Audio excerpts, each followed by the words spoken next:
And we are live. Welcome, everybody, to another edition of the Sunday Night Sports Guys. We are great to be back here after 2 weeks of sports happening amongst us and a lot happening. And once again, I'm joined by my good friend down in Calgary, Rich Peart, and my number one guy in Hammonds Plains, Nova Scotia, Bladesy. Gentlemen, are you excited to get this thing rolling? Because we got plenty to talk about. Oh, yeah. Let's do it. Can't even wait, dude. Can't even wait. Anyway, we're going to start with the story of the day, Game 6 of the Stanley Cup Finals. And as everybody knows, St. Louis is up 3-2. So I'm going to start with this question to Bladesy. Bladesy, did you expect the Bruins to be down 3-2 at this point? And what have you found this to be disappointing? What has been disappointing to you where the Bruins are concerned? Well, I don't think either one of us expected them to be down 3-2. I don't think anybody expected them to be down 3-2. Anybody that tells you that is a liar, as far as I'm concerned. The Bruins were favored going in. But I did say when the Blues did beat the Sharks, like I'd rather play the Sharks. The Blues are a tough matchup, and they have proven that. They, once they got a game under their belt and got a little bit of experience, I mean, those guys are tough. Holy shit, they're tough. Yeah. They hit hard. That's what the Bruins did to Vancouver in 2011. They just overpowered them. Luckily, the Bruins got a little bit more to come back with than Vancouver did in that year. Take that, Blair Shan. And anyway, but no. I mean, the Blues are for real. I mean, for me to say, I had no idea who the Blues were. I mean, just what I read and stuff. I didn't watch goddamn Blues all year. I didn't see a single game. But they got tough defense. His rookie is playing outstanding, except for games 3. And, it's been tough. But, yeah, I mean, what's disappointing, obviously, is the front line is not doing what they should be doing. Marchand, Bergeron, and Pasternak are definitely not scoring. We need those guys to score. I think the other lines are pulling up the slack. Rask is still playing great. The defense is playing well. Chara playing with a broken jaw. What the hell? They're doing what they, we're getting beat. We got beat. What do you want me to say? We outshot them. We outshot them freaking, what was it, 37-22 or something the other night? Hit a crossbar, hit a post, and we all know about the call. We're not gonna go into that, but it was obviously an egregious call. It's not the reason we lost. But that's the way it happens. It's kind of like the hand pass. The series before, the Blues and the Sharks, and the Sharks end up winning that game. The Blues came back, so guess what? We're gonna come back. So you got to come back. You have 2 games left. We were down 3-2 against the Leafs. We know how that ended. We were down 3-2 against Vancouver in 2011, and we know how that ended. So that's just two things, and the front line has got to start scoring goals. Posts and crossbars. They're good to say, oh, what if, but it's got to be done. I think we shot them by almost double, and they should have shot more. I'm sitting there going, what the hell? They make that extra pass all the time. And, yeah, it looks good when it works. But put pucks on net, man. Game 3, some of those shots that went in were just, not much of a shot, and it goes in. You got to get rebounds and stuff. This guy's hot. You got to go and do that. So, anyway, hey, we got to win too. Got to win tonight. We'll see what happens. And let's go from there. What do you think? What's that? I mean, I don't know. All these guys on Facebook are like, oh, my God, you're done, and all this stuff's like, nah, you know what? We've been there before. We've been there with the Bruins. We've been there with the Patriots. We've been there with the Red Sox. We've been there, time and time again. And sometimes it don't work out, but more times than not, it does. So I'll take my chances. Well, Rich, he hasn't left you a whole lot to siphon from all of this, but you're going to get your 5 minutes of glory of what you see. What have you been seeing so far with this final? Well, Bladesy kind of touched on it a little bit. Where St. Louis is a team that's they just hang around. Can't really put them away. They did it one game out of the series so far, and set Billington packing early and showered But at the end of the day, these guys just seem to hang around, and it was something that I noticed even in the Sharks series there with them, and they find ways to chip in and it's not even their top guys that are putting the puck in the net. It's just, it's their supporting cast, and they're just finding ways to get it done, and they're starting from the back end out, and and really at the end of the day, it is a battle of attrition. Whoever's the healthiest, I don't really think Boston's really healthy. No one's going to use that as excuses, right? But at the end of the day, this defense, the Blues are just stepping up, and I think making life a little bit too difficult for these guys. And maybe, I'm not saying they're a little shy to go to the net. Maybe that's why they're making that extra pass instead of just crashing and, getting those grimy ones, because that's what I think is going to take now for them to score. I think they're going to have to rattle the Blues a little bit and play that, that Boston style that we all know that they're capable of playing if they want this to continue. So, but, I think the Blues taste a little bit of blood here. So I'm excited to see what happens tonight, So, but I don't know, Blaze, why you keep bringing up Vancouver, man? Can't we just leave that? I'm sorry. I'm not you were a Canucks fan.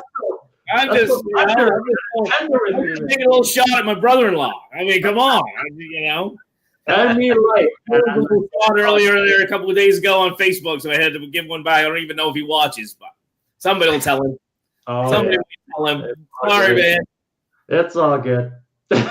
Well, it's been good hockey. Unfortunately, some of these calls have made a little blemish, right? But like you said, whatever. They can't always get it right, but that hurts. That was brutal. But that hurts. Missed calls. There were plenty of calls missed, both sides, and it's just that's a tough one to swallow. Oh yeah, no, for sure. And they turn around and score, right? Oh man, well, that's the worst part about it, right? It's not that they just turned around and scored, and Chari's sitting there on the ice, and I mean, I don't know, I don't know if he knew where he was or what was going on. But he just sat there and watched him score. It's like, fuck, get back in the play at least. They're not going to call it, so you better get back. But what are you going to do? But well, he got sent off for concussion protocols. I think that's automatic, isn't it? As soon as you get your hit, bell rung, I think that's probably automatic. I don't know if he can't. Did he come back at all? I don't know. He's playing tonight. Came back. I think he's in. Yeah, he is in tonight. Backus is still out. I question whether he's a bigger body. Maybe you need him in there, like Rich pointed out. But that's a healthy scratch, isn't it? He's a healthy scratch. Yep. Yeah, I think they got the young kid. The hell's his name? Coleman. Yeah. So, what happens? But watching St. Louis, I mean, it's very much watching the old Bruin type teams. I mean, this is a north and south team. There's no, there's no secret here. There's no secrets to go look up how to solve this. I mean, they just straight hardcore to the net, forecheck like crazy. And tonight the Bruins are going to have, it's the proverbial weather the storm for the first 10 minutes. I think at least 10 minutes of that game, because that crowd's going to have them in a frenzy. You can tell that they smell blood in the water. But this is a veteran-laden team, and they have been here before. It was against Toronto. I don't know if we have to even go back to 2011. I guess for some of them they were definitely still there. But it's going to be a good game. I really think it's going to be a good one. I would say this: if in the event should Boston lose, which I do not believe because I've called it for 7, I won't feel bad about St. Louis winning, number one, because they've never won one. It's kind of nice to see the glory get passed around. But to win it at home would be an awesome thing for their fans and stuff like that. And see how that goes. Now, speaking of, where's my agenda? Speaking of at home and with a chance to clinch as well, will be interesting to see how these cities that have a chance to clinch at home are going to behave. Rich, your Raptors are 1 game away from their first ever NBA title, the first time the title coming north of the border. You've got to be impressed. Beyond impressed. It's the fashion. And I watch a lot of the sport talk and like the U.S. feed anyway, and how these guys, they're still they're just thinking that Durant's going to come and be their savior and, bring, the Raptors don't have a chance. Man, they're so wrong here. This team is dialed in. They're focused. They know they haven't done anything. They understand the beast they're playing with, or playing against, I should say. And, you kind of just touched on it there, Duke, about, playing champions. Boston's a proven champion. Like, it's amazing how the comparisons between the NHL and the NBA here with these series of, a team that we know should succeed and really win. And then you have not really an underdog, because really they had a better record and all that in the Raptors. But yeah, they don't really have there's nothing hanging from the rafters. But at the end of the day, these guys are hungry. Yep. They've won and compete, and they're competing in a way. They're hurt just as bad as, they're the guys across the street. They're so really. Kawhi's been 75% and still dropping an average of 30 points a game. Siakam's playing amazing. Ibaka, man, on the defense, the list goes on and on and on of guys stepping up. Van Vliet, saying he doesn't want to necessarily be known as a Canadian with his teeth being knocked out, and coming back after. But he's like, but he's just showing the love for hockey players and knowing that, man, sometimes you just have to grind if you want to win, and yeah, it's awesome, man. This country, you can feel the vibrations. People that don't even watch basketball are watching basketball right now, and man, I just feel like, that there's no way they're going to lose that game tomorrow. I feel it, and I'm not just a homer. I just feel like they're going to do it, so yeah. Hats off to the Raptors. They lived up to the hype. Kawhi's been everything that they said he was going to be, and really, really, really proud of our team. And I don't know what more to say about that. I just go Raptors, So, Blazey, what you've seen of it so far? I know you probably haven't watched like every single minute and stuff like that. You've kept your eye on it enough to know what's happening. What are you thinking? Yeah, like you. I watched a little bit of it Friday night there, or whatever it was, and they are impressive. There is no doubt about that. And I think everybody, of course, the injuries for Golden State. Who cares? Who cares? You know what? Everybody's hurt. If you're not good enough to play, then the next guy comes up and you're playing team against team. They talked about all this shit last week about asterisks and all this stuff because Durant's not playing or Klay Thompson's not playing. Whatever. You know what? It doesn't matter. Doesn't matter.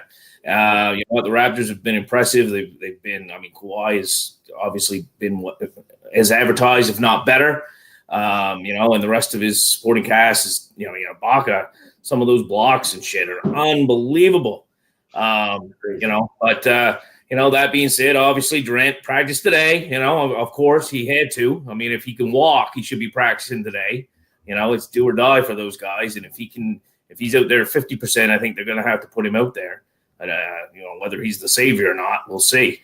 But he's obviously got to be out there if he can play. You hate to say it, but 3-1. Toronto's still got a little bit of pressure on them tomorrow night. You give that game up, they go back to Oakland, and especially if Durant comes in there and drops about 22 and they end up winning, things get turned around quick. Toronto wants to end that thing tomorrow night. Don't let Durant, if he does play, don't let him get any feet under him or anything like that, right? So not saying that they will. The way they've played, I think you got to, say I think Toronto is definitely the big favorite here. And the way you talked, Rich, about, coast to coast, even down here in Halifax, they got that new Rogers place down in Nova Center. They got a couple thousand people down there freaking watching the game outside Friday night. Unbelievable, down in Halifax. So, and that's happening in different cities, I think, across Canada. So, it's awesome. It's really brought the country together for that, and that's great. That's great, But yeah, you're talking about Duke earlier about what the city and what they may do if they win a championship. Well, I just saw Brandon commented. Well, Brandon's in Toronto, so just take it easy, Brandon. Don't turn over any police cars, buddy. Hey, man, you talking to a Vancouver fan here. That's what we do. We're the best at it, man. We win or lose, we're riding. It doesn't matter, That's it. Right. No, I think Toronto, they've definitely done well. So we'll see. Well, I'm just going by what I saw the other night when they won that. They won the game in Oakland, obviously, and they showed it afterwards. And there's great. They were up on the light poles and stuff already. The lights and everything, and I'm like, oh my gosh, if they win this, and it's like I don't know. I don't know what it is with this generation or the past couple of generations with this. The way they celebrate, it's just asinine. And the ones that get hurt for this is the taxpayers of these cities and of this stuff. So I mean, I hope Toronto. I mean, I'm sure they're well prepared to lock this thing down. Like once they realize that Toronto is the Raptors are in a position to win it, and hopefully we don't have anything like it was in Vancouver. But you know what, dude? But that's the problem. Is most the majority of the people that do this aren't even sports fans, aren't even fans of the Raptors or whatever team that is. They just get this. They know there's going to be a mob going on, and they just want to go down there and break shit. And and it gives the whole city or the whole fan base a black eye. I mean, you might have saw the video going around about the couple of Bruins fans in a fight there the other night in the stands. It's like, oh, classless Bruins fan. Like, okay, yeah, a couple guys were in a fight. Yeah, sure. That's never happened before. Holy shit! Now, me and Duke get in a fight. That might be something, but there's fucking idiots in every fan base, in every city, everywhere, and it doesn't represent the whole goddamn place. And but like you said, let's hope that if it does happen tomorrow. I mean, if it was the Leafs, they'd burn the city down. But at least the Raptors fans are probably a little more classy. Well, yeah, it's funny you mentioned that. It's interesting you mentioned that because I was watching after hours after their game and their last game there, and the panel was just surprised because the ushers couldn't get the Raptors. About 2,000 Raptors fans still inside Oracle, just like for 45 minutes they couldn't get them out, chanting "We are the North" and "Go Raptors, go!" And Shaq had to say, you know what? It's one of the most friendliest frenzies I've ever seen, ever. Like he's like, they're the most polite, like crazy fans I've ever met. Like they're like, oh, sorry that we're partying so hard and we're, like they made light of the fact that even though they're out there being loud, they're still being respectful. And those are the real fans. Those are the real Raptors fans. Absolutely. Like that, not the idiots that are going to be out in Toronto tomorrow night if it happens. Tearing shit up. Yeah. Let's hope it doesn't happen. Tearing shit up. I hope they win. I'm not cheering against them. I'm just not going to be one of these people jumping on the bandwagon. Everybody knows I'm not a Raptors fan. I'm not cheering against them. I hope they win. I'm not a Warriors fan either, so I'd rather see the Raptors win. I'm not going to jump on my high horse and claim "Go Raptors, go."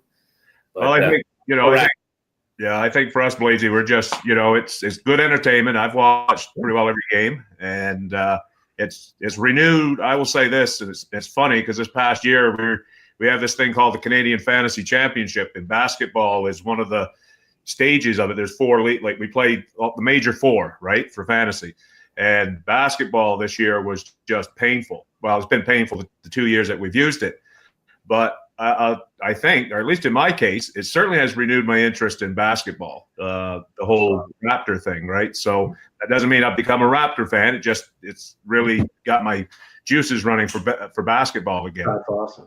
And so that's what it's about. And I think that's more of what it's about, like it's a great game. And I think a lot of people, they lost touch because it was really bad, like in early 2000s, or it wasn't very good. It was poor quality basketball, and I even as a fan I removed myself and started watching more collegiate basketball, and that was more of my thing. And then I started getting more back into it. But yeah, there was a time when basketball wasn't very good after the Bulls and all that kind of, and it changed. And yeah.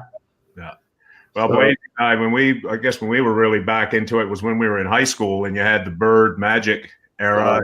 And even college, U.S. college was big at the time. Chris Mullin, Patrick Ewing, Georgetown, St. John's, the whole stigma and stuff. I remember Monday nights, and Blasey had one of the few satellites back in the day, in the early '80s. And Monday night, you'd go watch college basketball.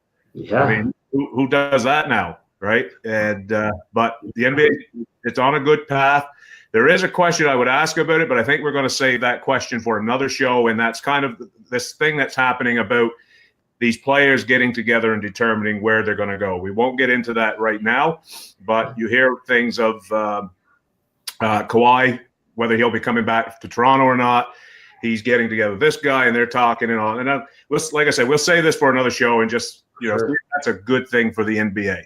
And so from there, gentlemen, we are going to move along to the U.S. Open. Now, Rich and I are not huge golf enthusiasts, so we're going to kind of keep this simple, and Blasey's going to carry the load, I would say, on this one. Blasey, I did make a mistake in the chat, but Tiger Woods, is he going to be able to capture his second major at Pebble Beach this year? Well, first of all, I wish T-Mac was here to help me out on this. I was hoping that he was going to be there to carry a little bit of the load. But first of all, before we even talk about the U.S. Open, Canadian Open just finished. It did. Canadian Open just finished down in Hamilton. Rory McIlroy shot a 60. It was a three-way tie for first going in today, and Rory McIlroy shoots a 61 and ran away with it, which is actually pretty huge. Because he was kind of one of those guys. I mean, he's obviously one of the big 3-4 players in the PGA, and he was kind of one of these guys. He hadn't really been playing great lately, not compared to what he should be playing. And, he was one of these guys that people that I've been listening to and things like that is Rory was not, he's not in the Brooks and the Tigers and the DJs category right now coming to the U.S. Open. Guess what? I think that's changed. They played this down in Hamilton. It's obviously not Pebble Beach, not U.S. Open caliber as far as fairways and things like that, but they did try to grow the rough up and things like that, which is what the U.S. Open is known for, high roughs and things like that. So, I think this helps, but as far as him winning 2 in a row, not many golfers win 2 weeks in a row. Yeah. There's just too many variables kind of thing. But anyway, shout out to Rory and Canadian Open there this week. But U.S. Open's at Pebble Beach, which is always fun. Pebble Beach, they play earlier in the year in February. They play a Pro-Am there. And, that's if anybody watches golf, that's always a good one. They have the celebrities there and things like that. Yeah, Brandon was there on Friday. Brandon's everywhere. My brother Brandon is everywhere. He's like freaking Hank Snow or whatever that I've Been Everywhere song. Anyway, but so anyway, Pebble Beach, it's gonna play a lot tougher than normal Pebble Beach Pro-Am does in February. They're gonna grow the rough up. From what I've heard, the fairways are like one guy called it strips of bacon. Strips of bacon, that's how narrow they're gonna be. So, it's definitely fairways, gotta be guys that hit fairways, second shot guys, coming into the and the US Open is always the toughest one as far as the major or anything. It's always the winner is always right around even par. Masters could be way low. This is a bogeys, pars, birdies are at a premium kind of thing. Anyway, so to make a long story longer, I'm not normally a guy that will pick Tiger, not lately. Obviously that burned me in at the Masters. Tiger had a bad PGA championship last month. He didn't play between the Masters and the PGA, and then some people said that he was kind of sick and all this kind of stuff. Anyway, he didn't make the cut. Brooks Koepka won his 4th major in the last 8 majors. Wow. Which is the guy, T-Mac, I think, picked him to win the Masters, and he finished like 2nd or 3rd or something like that. But he's the big game hunter, Brooks Koepka. I mean, he's one of the favorites. Obviously, he's the defending champ. But I'm going to say, I'll give you 3. I'm going to give you a long shot. My long shot, I'm thinking guy that has scored the best at Pebble Beach the last 8 years, Gary Woodland. Gary Woodland's like an 80-1 shot. We'll give you him. I'm going to say Jason Day for like a mid-round 25-1 kind of thing. He's a guy that's a lot of fairways, always good in second shots, good putter. Jason Day always plays well at Pebble Beach. And I will say I am going to go, and I hate to say it because Craig Nickerson picked him to win a couple of majors at the start of the year, and we'll never hear the end of it. But I'm going to say Tiger's going to do it. Tiger is going to do it. That's what I'm going to say. He played well 2 weeks ago at Memorial there in Ohio, Jack's course there.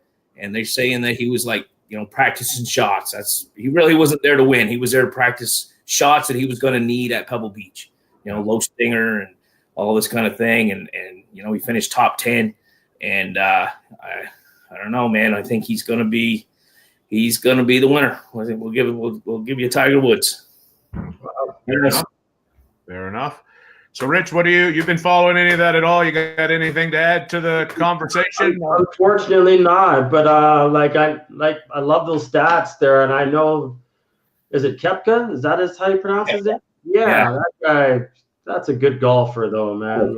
And Rory's always going to be good too. So, I love these big events like the U.S. Open and Masters, and so I always end up catching a little Sunday afternoon stuff. So I'll be tuning in next week, especially since it's at Pebble Beach on the West Coast, so it's going to be kind of a it'll be a little later start, especially for us in the East anyway. You watch a little more of it when you get home from work on Thursday and Friday kind of thing. But right on. Yeah, it's the majors are great. The majors are a lot of fun, and we'll see how it goes.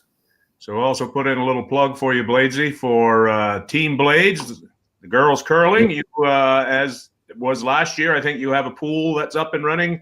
That's right. We did it for the Masters, Duke. We skipped the PGA. We don't want to saturate the market or anything. We don't want to be begging for money all the time. But we got her up and going again. Actually, tonight I will share it on the Sunday Night Sports Guys site, I guess. But it's $20. You just pick 20 golfers. There's 8 groups. Everything's self-explanatory in there. What you want is the top money winners. And it was a lot of fun. We had 47 people enter for the Masters pool, and it came down to the wire. And, it just makes it a little more interesting. And for $20, it's good entertainment. And you might come away with a couple of bucks. You never know. So, sweet. Yep. Sounds good. That's the one thing I will say about these golf majors and even NASCAR, and we're not NASCAR guys by any stretch of the imagination, but playing like the DraftKings with that, actually, you can actually sit down and watch. I mean, you love golf. I turn the TV on once in a while. I guess a major like next week, Pebble Beach has a lot of stigma about it, so I probably will check that out. But when you add a few bucks to it, it certainly makes the worthwhile to sit down and watch and stuff like that. So you say I love golf, but you know what? I've watched a lot more this year because I got into a little more DraftKings. It makes you watch the the RBC Heritage out of Hilton Head, South Carolina or something, right? I always watch the majors and a few of the big ones, but then you get into DraftKings or throw $5 on it. It's like, holy crap, I got to watch every shot. Okay, so we'll close her out for golf. One thing that wasn't on the docket, and we just kind of added it today, somebody kind of reminded me about it, and I said, yes, we do have to have a quick little conversation. Women's World Cup has begun, I do believe, and Canada has its first game on Monday, Rich. How do you think Canada's going to fare? Are we going to be able to bring home a gold medal? And if so, where will that rank in our sports history? Well, I think if we're able to do that, that would be I'm not going to say they're not capable, because it would be awesome for I don't really follow, but I love watching the girls play. I'm a big fan of Christine Sinclair and what she's been able to do for Canadian soccer, and for the little girls. I know there's I have nieces and friends, children that are playing soccer, and I could tell you they love, they're great role models, these girls, and I don't know how they're going to do, but I think they're going to be right there. I think quarterfinals, semifinals, you can probably see them going that far. I'd love to see them in the final playing for the gold, but they're in tough. There's a lot of really good teams, and but they also got a good seeding here, so I think they'll be good. But what they're doing for the nation, this would rank right up there with really with the Raptors win. This would rank right up there. Mm-hmm. It's amazing how many people love the game of football in this country. We're just sucked into all our hockey and for me basketball, but really there's a huge soccer, football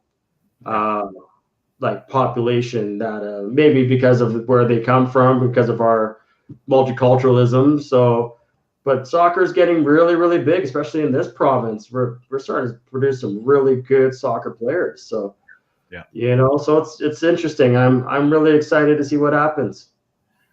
What about you, Bladesy? You going to give this much of a concern, or just kind of check in on it once in a while? Where does it rank for you for sports interest over the next month?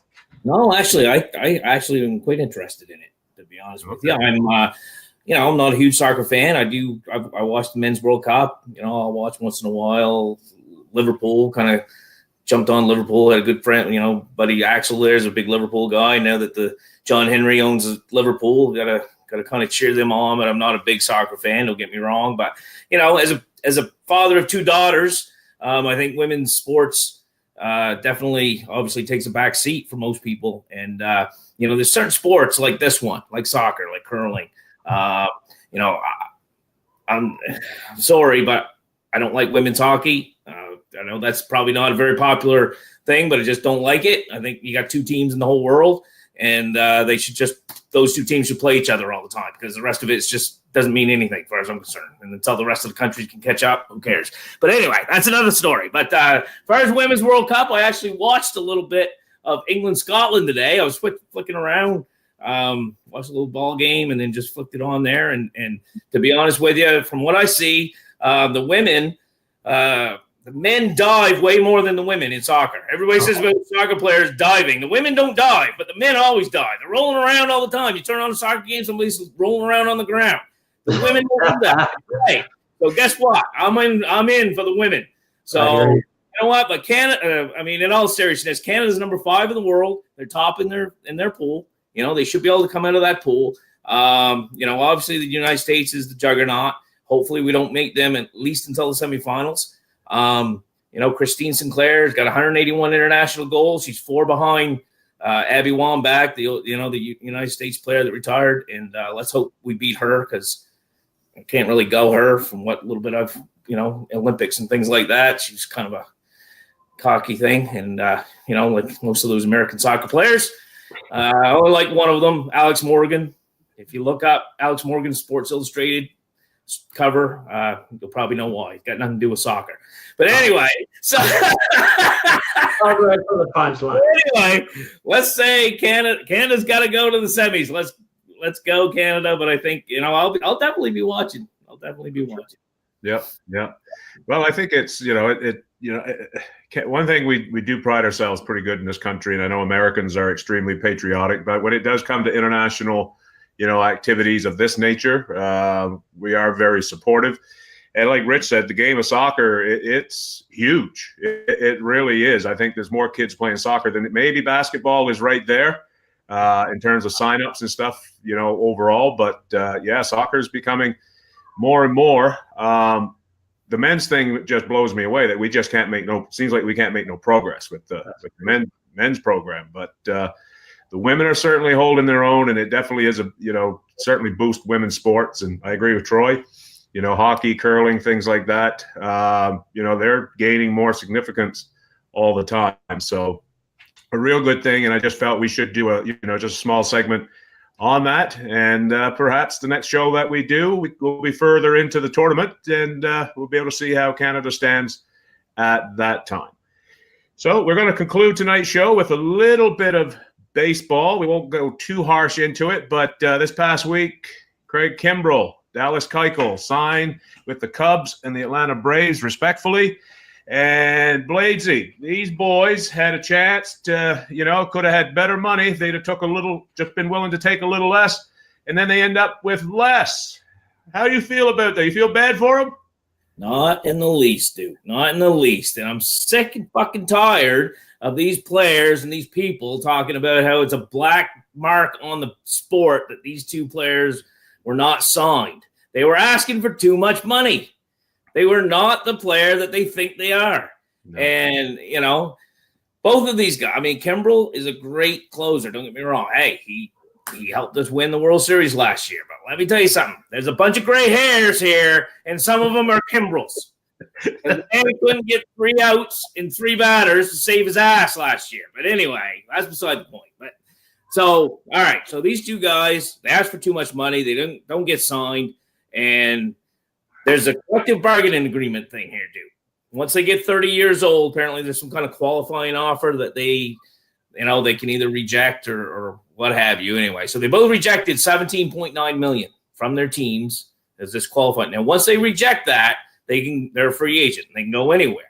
But stipulation is whoever signs them loses a draft pick and loses $500,000 of international free agent money or the international pool, whatever the hell that is. Anyway, both of those things. Look that up today, dude.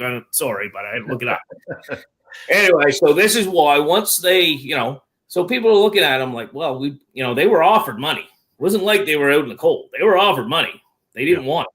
Mm-hmm. So they sat there and said that, well, by the time it got to May, of course nobody's going to sign them. Because if they wait until June 5th, after the draft is over, these teams are not going to lose a draft pick. So, but when the smoke clears, Keuchel gave up 17.9. He signed for 13. Kimbrel gave up 17.9. He did sign a 3-year deal worth 43 or something like that, which averaged out was less than 17.9. I don't get it. I mean, they just asked for too much money.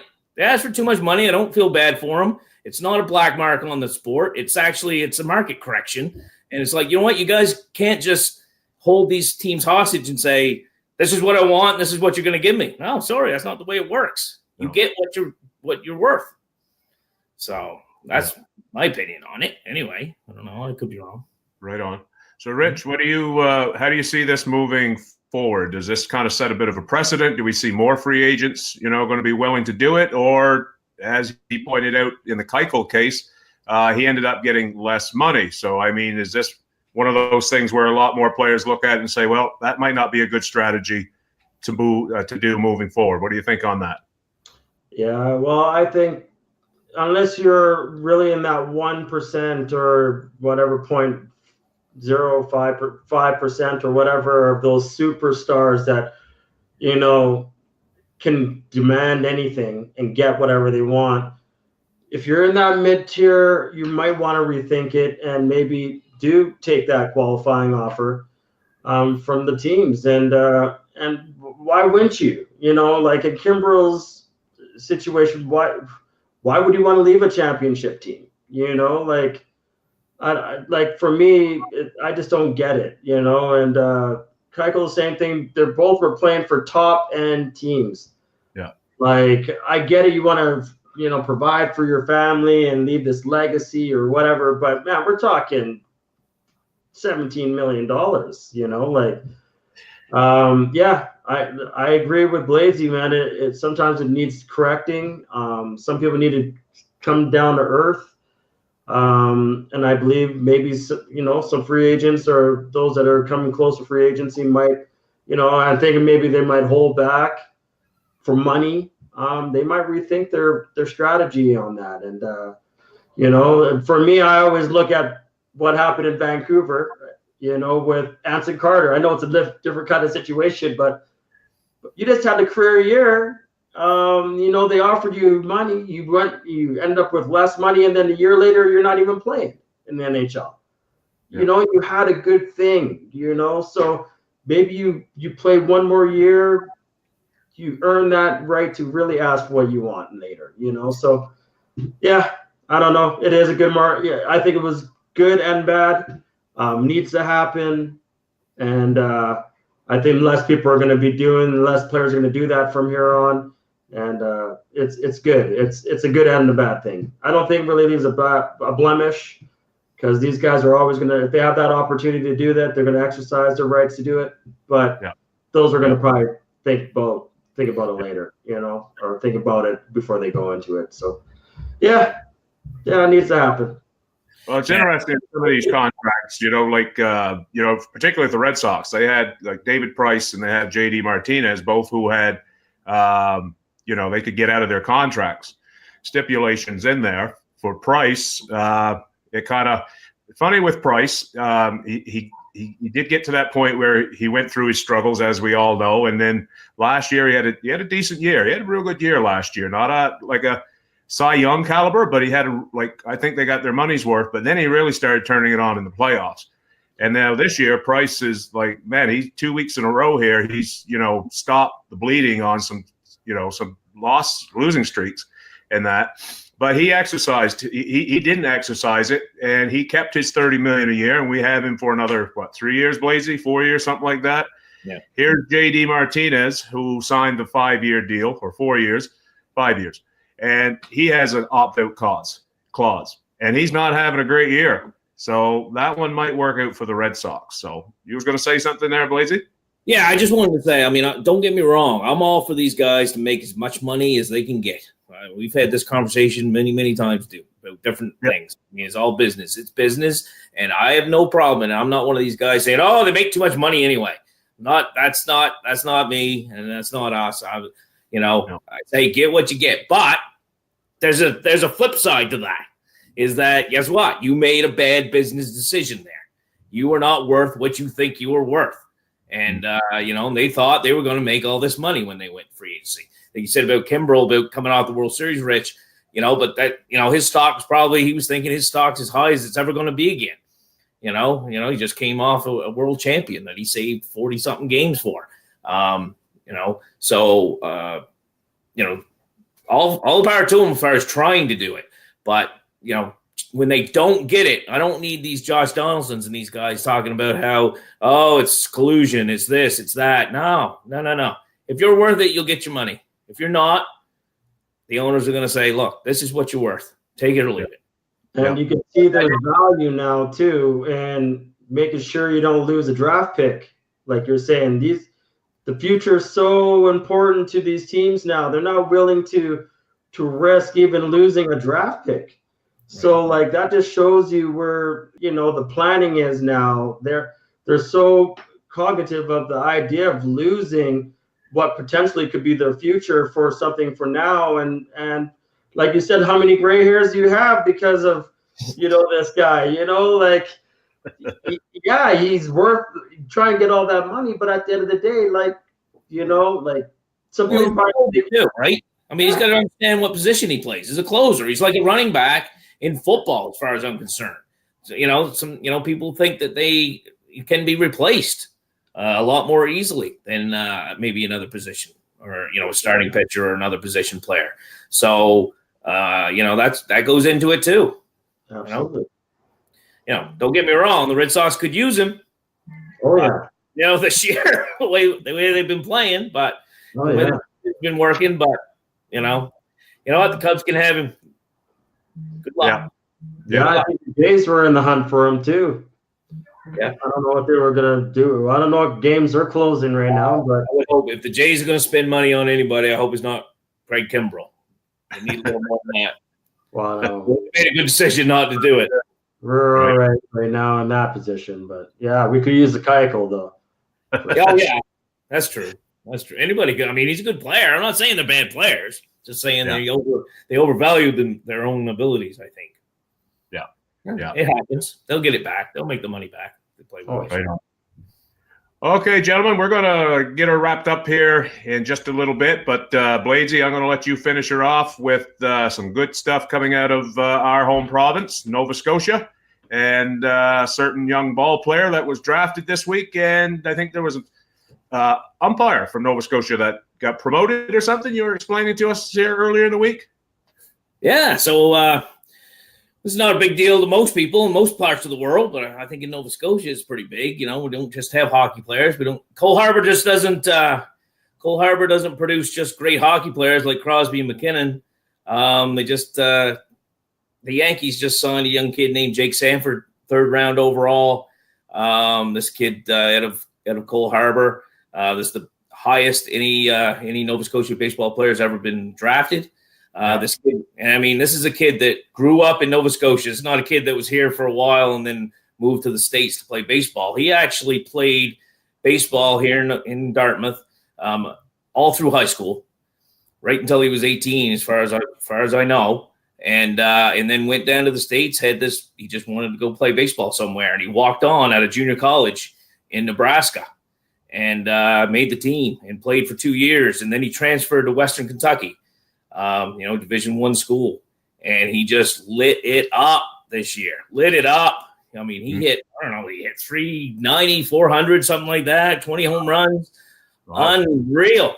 And so the kid got drafted by the Yankees, signed his contract, going to be starting, next weekend or whatever, and whatever league they decide to put him in, Gulf Coast or New York Penn or something like that. I'm not exactly sure where he's going.